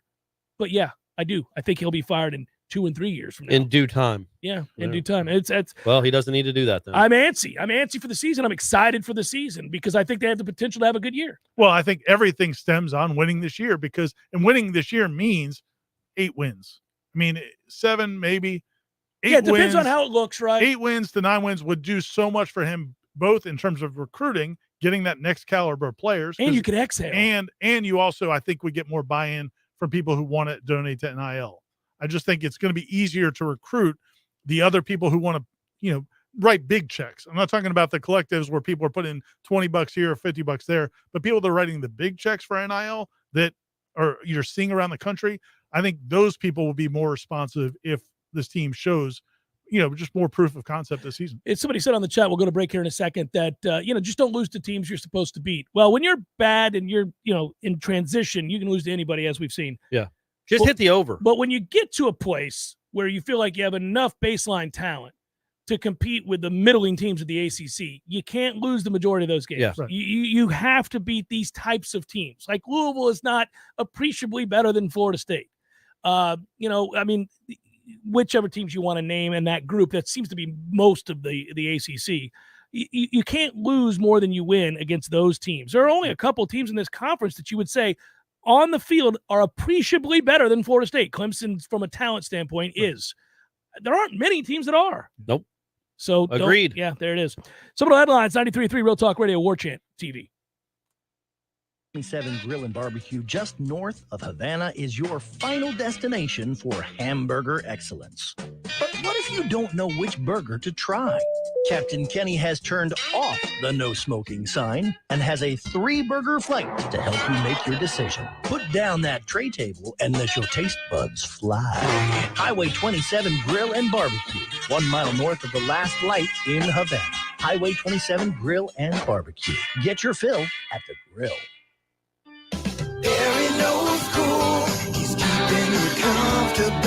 This is Kyle, service manager from Barano Heating and Air. Schedule an appointment from your mobile device to learn about our Total Comfort Service Program. With guaranteed same-day service, 15% off necessary repairs, and $25 berry books to use towards air filters and other products. Turn to the experts at Carrier and Barano Heating and Air. Any day, anytime, anywhere. Online at baranoac.com. Florida license CAC 1816-186.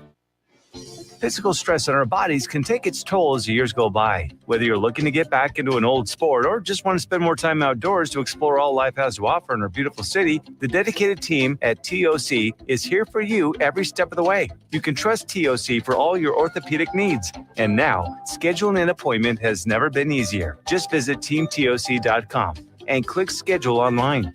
That's teamtoc.com. When I get home from work, I'm ready to relax. So I call Swain Pools and Spas to put my pool in the back. I call Swain Pools and Spas. Now I'm soaking up the fun when I want to. Truckloads of new and used Caldera and Hot Spring Spas are available now at Swain Pools and Spas. Don't wait. Get to Swain Pools and browse the best inventory to find the spa of your dreams. These won't last long, so come see us today. Just look for the huge sign on Tharp Street or call 386-7113 for Swain Pools and Spas. I know what you're thinking right now. Where can I find a place to get my car fixed and also check out some awesome new hot tubs and spas while I wait? Well, you're in luck. Because when you bring your car or truck in to get serviced at Tallahassee Car Care, it's under the same roof as Swain Pools and Spas for tires, brakes, bodies, tune-ups, oil changes, and all the service you need to get back on the road. Choose the certified technicians at Tallahassee Car Care. Drop by our shop on Tharp Street or visit online at TallahasseeCarCare.com. Jerry's Famous Cigar Shop is a special place. It's Tallahassee's only traditional gentleman's cigar lounge with a massive collection of hard-to-find boutique cigar brands, a staff with over 100 years of combined cigar knowledge and experience, the best prices in town with full box discounts, a great selection of beer and wine, indoor and outdoor seating, private lockers, and best of all, Jerry's is a local family-owned business. Visit us on Shearer Road or the new lounge on Cary Forest Parkway, the only cigar lounge for the true gentleman. Sellers Tile does it better for business owners, contractors, designers, and homeowners. Better design ideas, better quality tile, carpet, and hardwood flooring, better mosaics, ceramic, and vinyl solutions. And Sellers makes it easier with their amazing showroom and first-class professionals. Maybe it's time to get Sellers working for you on Capitol Circle Northeast, just north of Mahan Drive, or online at sellerstile.com for better style, quality, and design. Go with Sellers in Tallahassee. Call 656-8453. Life is stressful. Dinner shouldn't be. That motto is why Register Sausage has been doing business in the Florida Panhandle and Lower Alabama for over 75 years. A proud sponsor of Seminole Headlines, Register Sausage always provides the best Southern smoked sausage to over 140 grocery stores and restaurants throughout the Southeast. Headliners have discovered the Register's difference. You can too. To find a store that carries Registers near you or to buy directly, head to registermeats.com. That's registermeats.com. Register Sausage. Yay, sausage! Seminole Headlines returns now. Head to YouTube and search for Warchant TV today to catch the show live or on demand. Now, here's Jeff Cameron, Ira Schofel, and Corey Clark. Got to tell you, fellas, I went to Horizons over the weekend. Nice. What'd you get? The grouper tacos, which were the special of the evening. They don't normally have them on the menu. Usually you just go with the regular fish tacos. I get right? the shrimp tacos. That's right. Shrimp tacos. My wife and I went up there, sat at the bar. We watched a little bit of hockey and a little bit of baseball. And we were just hanging out. And I said, oh, man, these grouper tacos are where it's at. Got after it. Did you sing the song? I did not. Oh, I refused to do so. So you had to pay for your meal. I did. Yeah. And I apologized to everybody for Corey. So it was great. No, but we had a good time. And it was a reminder that is a fine establishment with very good food. Cool place and really good food. Yep, absolutely. And Up a cool at, patio. Bannerman Crossing, Northeast Tallahassee, off Thomas Road, Bannerman Road. Ira tidies things up. You know that? Yeah, I noticed that. Ira's a tidier. He's like our dad. Who tidied it up last week? Nobody. Everything was just strewn everywhere. Oh, yeah. No, you tidy things up, and we're thankful for you. We don't always say it. But then we come home, and the place is a wreck. Like, what happened? Ira hasn't been here. Ira went down to Miami. That's what happened. So I noticed that. Like, I'll just throw out a name, and then you're like, well, let's tell people where it is and how to get a hold of them and what's on the menu. Not Corey and I. We're just throwing out names. Like what we do. Street. Yeah, it's somewhere in Tallahassee. You'll find it. You got a phone, don't you? We just assume you can use your phone. All right, here it is. Burke writes over on Twitter now. Would you agree the Louisville game coming off a bye is the most significant one in determining how the season will be viewed?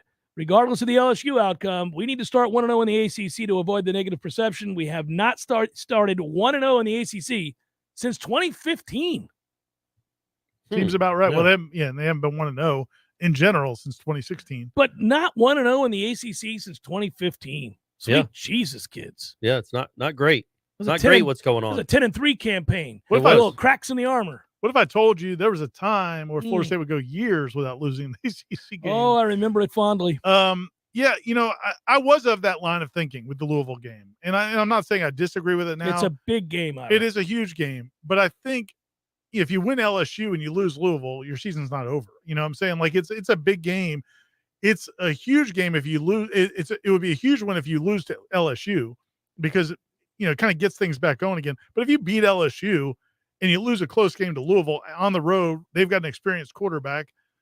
I don't think it's the end of – it's a huge problem is what I'm saying. I mean, I do think it's a huge game, but I don't think it's a do or die game, especially if they beat LSU. Well, then what is the fulcrum game? What is the game that you would – I mean, that's tough. Because I kind of view that one as if you lose that and you do beat LSU, it's just a classic one step up, two steps back type thing. Like all of a sudden you're like, we can't create momentum at all. I mean, right. I don't know.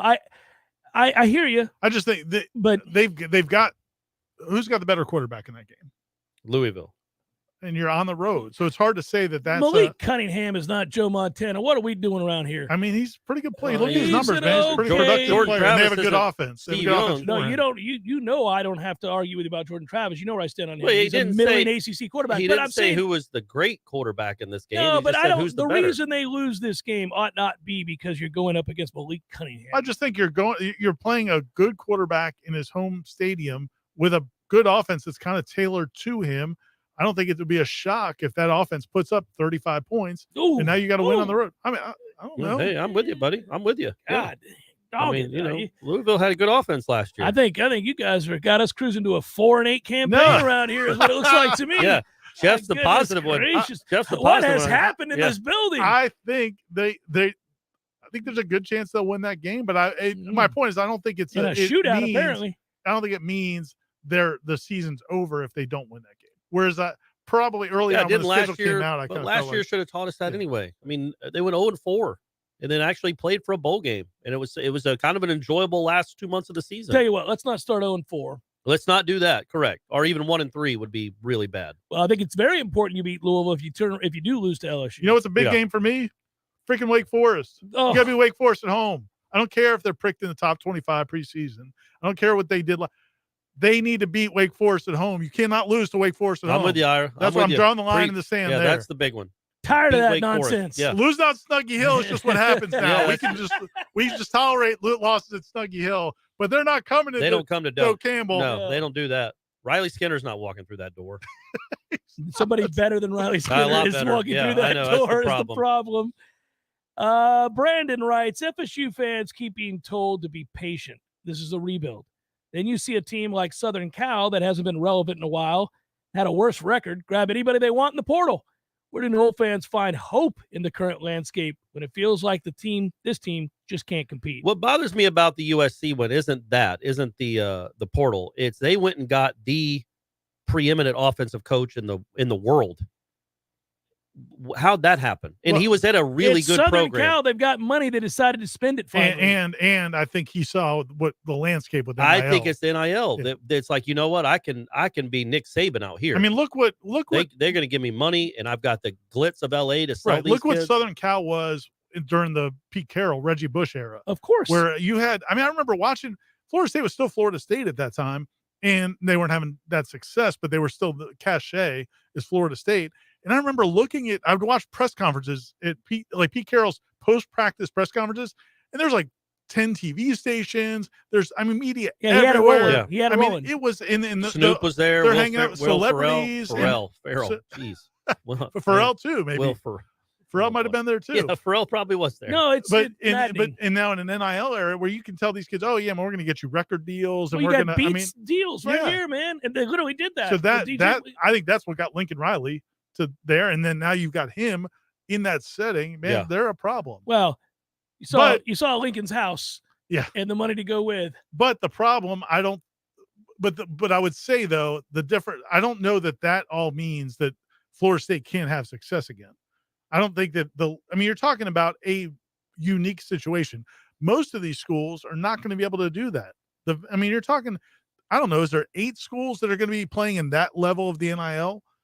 No, but I think to Brandon's point, this is not a program that kind of looked at itself as second fiddle to anybody for the longest time. And now that the shift in how teams can be dominant and how teams can win has gone away from the way it was. Florida State does not feel like a team that can kick down that door.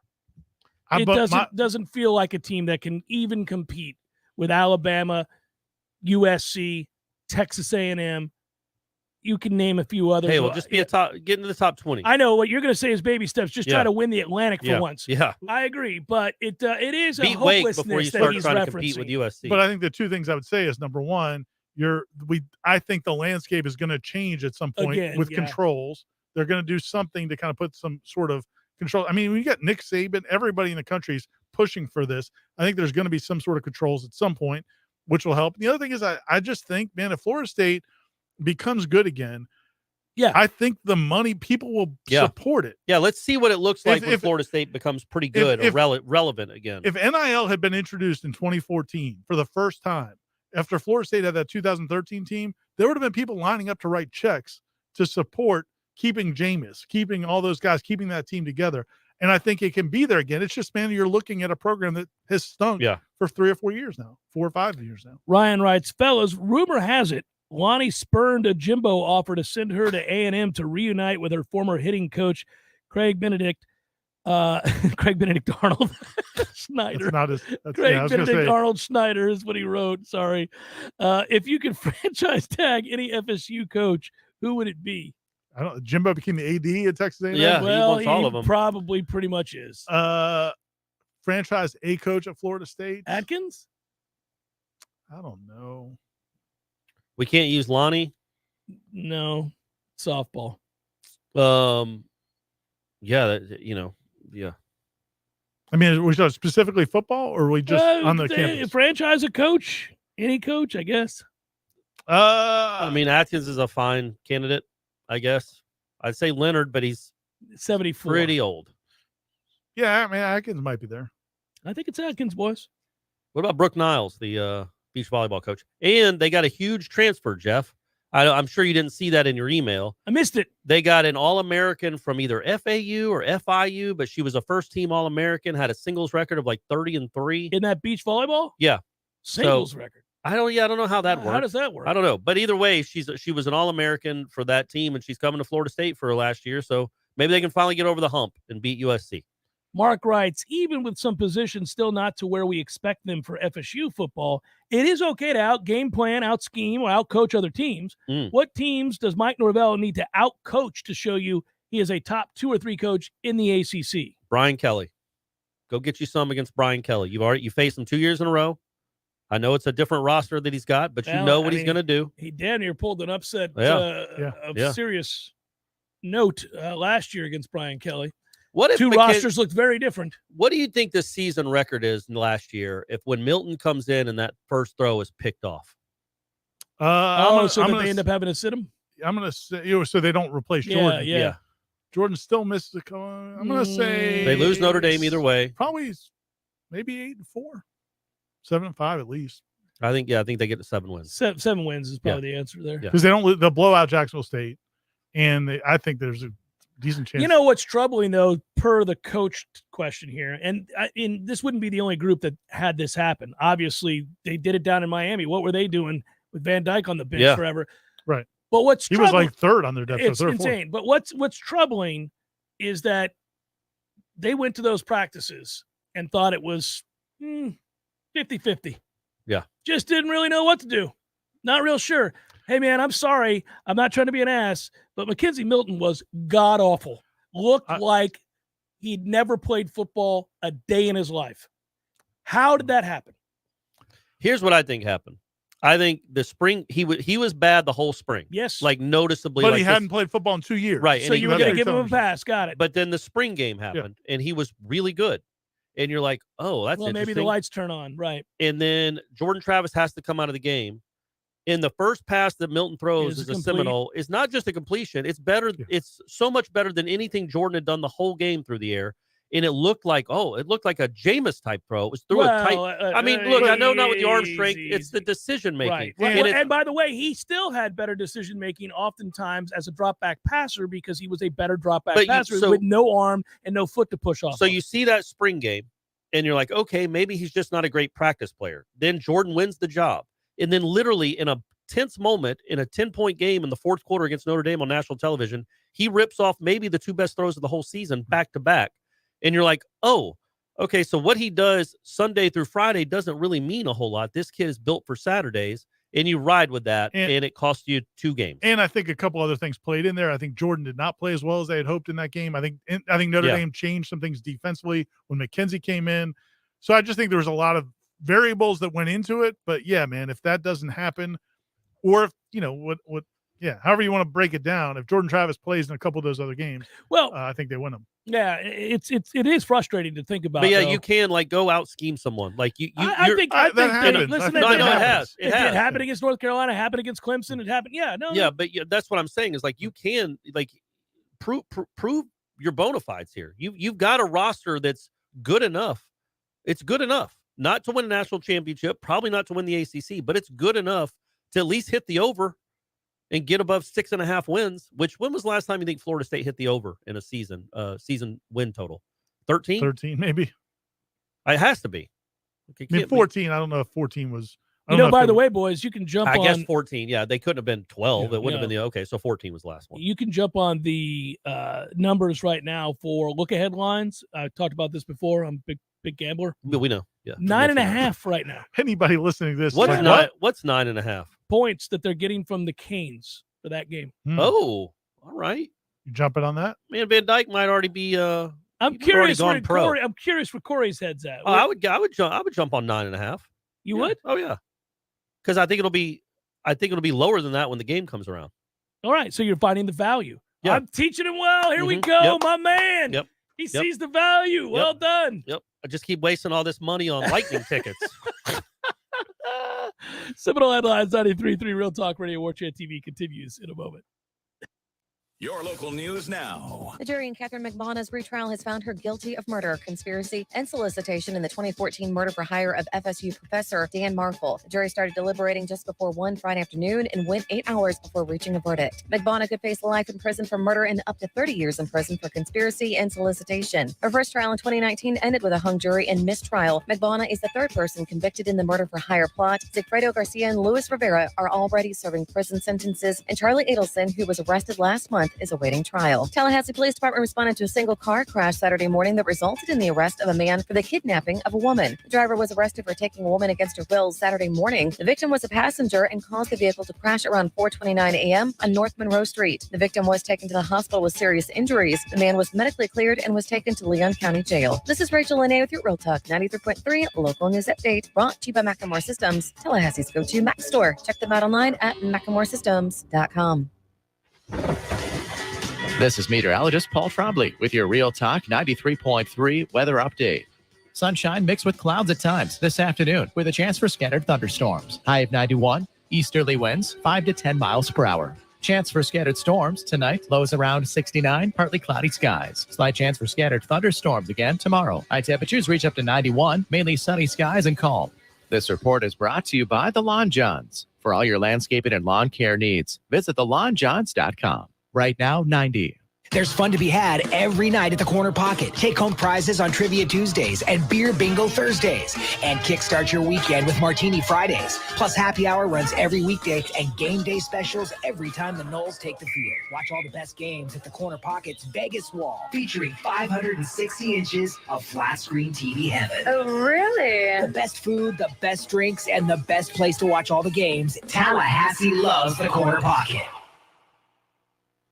Life is stressful. Dinner shouldn't be. That motto is why Register Sausage has been doing business in the Florida Panhandle and Lower Alabama for over 75 years. A proud sponsor of Seminole Headlines, Register Sausage always provides the best Southern smoked sausage to over 140 grocery stores and restaurants throughout the Southeast. Headliners have discovered the Register's difference. You can too. To find a store that carries Registers near you or to buy directly, head to registermeats.com. That's registermeats.com.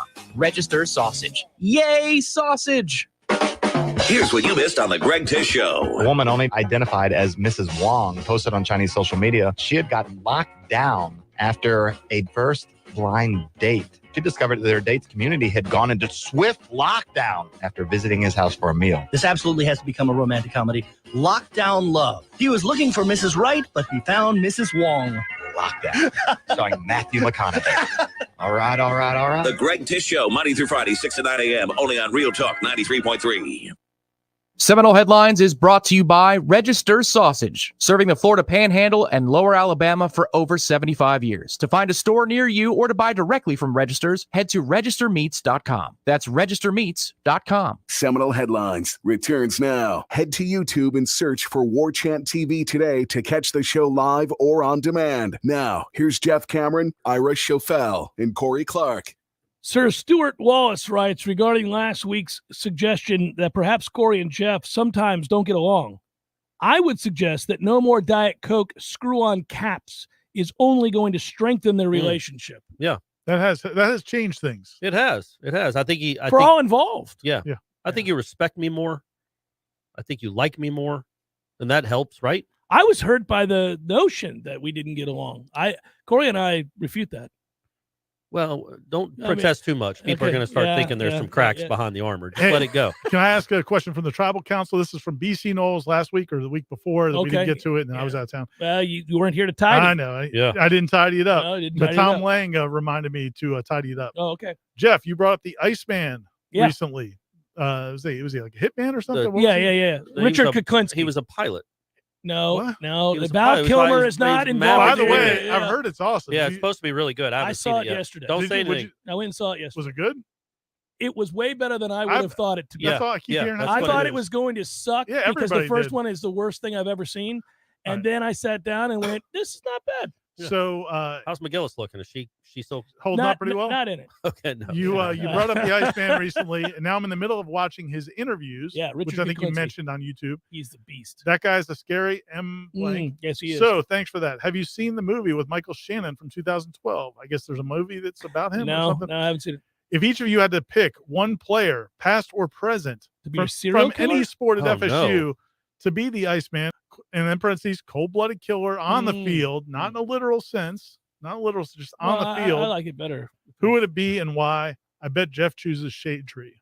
Yeah, Marvin Jones would have been the answer. But he's also equipped to do the same sorts of things to you that Richard Kuklinski was. But Richard Kuklinski was 6'8", 300-something pounds. But we're talking about on the field, a cold-blooded assassin. Marvin. Michael Snare? I was thinking Michael Snare. I mean, yeah, he hit big shots when it mattered. He did. You know who was one? You know who Buster? Buster is pretty good. It's hard to see him that way. Yeah, because he's smiling as he does so it. Friendly. You know, Jonathan I was Johnson. talking about Buster Davis. Yeah. Jonathan Johnson to me when he pitched, man, it felt like, dude, this kid he wants to beat your blank. Like there was a toughness about Jonathan Johnson as a pitcher. Darnell Dockett would be another one. I think I would put up there. Yeah, that's good. Greg Jones. No, I think y'all are just talking about guys that would. We're just talking about good players that we miss. Yeah. So you're talking about just guys that would destroy us in fights. No, Jonathan Johnson, though, I just like the way he pitched. Competitor. Darnell Dockett was dirty. Yes. Yeah. Which he you was a like? dirty player. Yeah. Nothing wrong with that. Yeah. Somebody said Nick Moody in the chat. And they're right. Nick Moody was What about a really good like one. talking about a guy that would rip your throat out to win? What about Tyler Holt?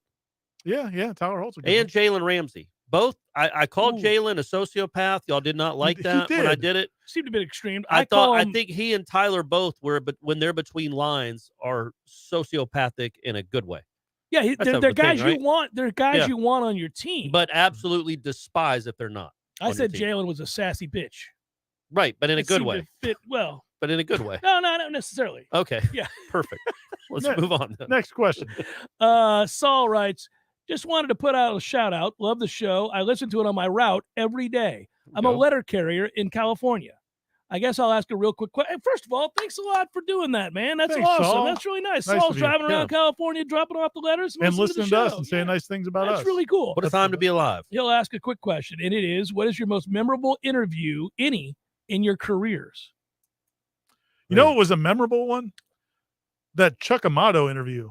I don't think I was there for that one. Were you really? Was No. it when he did the weepy voice and all that? When he talked about him and Jimbo there getting in were- a fight? There were rumors about him and Jimbo getting into a fight in the plane, in the locker room. There were so In the many shower. I different thought rumors. it was when he was in the locker- shower. And like Eastern Promises. Coach Bowden had talked. And back then, man, like Coach Bowden would talk, and then assistant coaches could talk. They might talk, they might not talk. But like they would rarely did they come over and like invite themselves to talk. But Chuck certainly did, and basically held a mini press conference to tell us how much he and Jimbo loved each other and how they both sat there and laughed about these rumors because it couldn't be further from the truth. Yeah. They loved each other. And they didn't. And no, they didn't. No. But he did get emotional when he was talking about it. Yeah, he got a little weepy. But that was memorable. I had a memorable interview with Jared Fogle from Subway, who's now in prison for child Awful molestation. and things, child- Yeah, I had to interview him. Like they paid to be on it or They something? made me $12.70 the team. I'll Your call him former out student. specifically. Made me interview him because the Subway had a huge buy. But and he you was in didn't. town. But you didn't know he was a pedophile or whatever. No, at the but I time. suspected he was a little off when he came into the studio, and he was really He off. was in the studio? Oh, from me to Matthew, You were right in the here. studio with Jared? Me and Jared stood Nice. right by side Wow. by side. And I actually was far less couth than I am currently, and I asked him how he let himself get that fat. And so that was kind of an odd question, and he was taken aback. And so that sure really kind of set though. the tone. I also said that I thought it was awfully strange that he thought the solution to having become 400 pounds overweight was to just eat subs. Yeah, and I wanted to see what he would say to that. That wasn't the spirit that they intended when they brought. Well, I was kind of rebellion against the fact that they made me do the interview. And then I also had a weird interview with Todd Bridges. What? I interviewed Todd Bridges. Yeah, There's no way. What's she talking about? Todd Bridges. I asked him. Well, I asked Didn't him. he murder someone? Yeah, he shot somebody in the head. It wasn't murder. Well, self-defense. Every shooting's not murder. Oh, okay. I asked Todd Bridges about his past outside of the acting realm. That too was forced upon me. There was a time where these advertising agencies would place these huge buys to try to get people to come out to Las Vegas and stay at these resorts, and they would have these B-list celebrities that would go to do shows all over the country, morning shows, and they would say, hey, interview our guy for 3 minutes, and we'll offer up your local listeners $200 off at the whatever casino. And I'd get tabbed all the time with doing these interviews. And I'm like, why do I have to do the interviews? Well, I remember last year you interviewed Charlie Adelson, right? The what's his name? Did I mess up the joke? Who's the guy that had Dan Markel allegedly killed? Oh, yeah. So you messed up the joke. Sorry. No, I was going to say OJ, but I thought that was too bad.